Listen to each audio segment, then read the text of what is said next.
বিএনপির ভারপ্রাপ্ত চেয়ারম্যান তারেক রহমানকে নিয়ে কটূক্তি এবং জাতীয় নির্বাচন বানচাল করার ষড়যন্ত্রের প্রতিবাদে সারা দেশে প্রতিবাদ সমাবেশ ও বিক্ষোভ মিছিল করেছে বিএনপি ও এর অঙ্গ সংগঠনের নেতাকর্মীরা। প্রতিনিধিদের পাঠানো তথ্য ও ছবিতে আরও জানাচ্ছেন সিরাজুমনির শুভ। তারেক রহমানকে নিয়ে অশালীন মন্তব্য ও কটূক্তি এবং জাতীয় নির্বাচন বানচাল করার ষড়যন্ত্রের প্রতিবাদে টাঙ্গাইলে বিক্ষোভ মিছিল হয়েছে। জেলা শ্রমিক দলের উদ্যোগে শহীদ মিনার থেকে মিছিল বের হয়, শহরের গুরুত্বপূর্ণ সড়ক প্রদক্ষিণ করে পুরাতন বাস স্ট্যান্ডে গিয়ে শেষ হয়।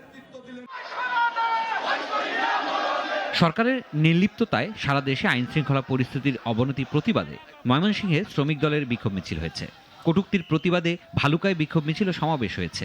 উপজেলা বিএনপির এই আয়োজনের নেতৃত্বে ছিলেন দক্ষিণ জেলা বিএনপির যুগ্ম আহ্বায়ক রুহুল আমিন।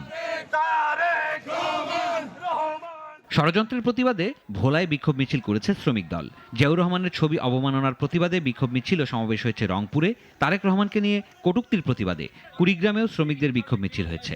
দুর্নীতি, অনিয়ম ও চাঁদাবাজি ঠেকাতে গণমাধ্যম কর্মীদের সাথে মতবিনিময় করেছে কুষ্টিয়া জেলা বিএনপি। এদিকে ছাত্র আন্দোলনে শহীদ মোহাম্মদ মোস্তাক আহমদের কবর জিয়ারত করেছেন সিলেট মহানগর বিএনপির নেতারা। অন্যদিকে নওগাঁয় নজিপুর পৌর বিএনপির দ্বিবার্ষিক সম্মেলন হয়েছে। সিরাজুমনির শুভ, নাগরিক।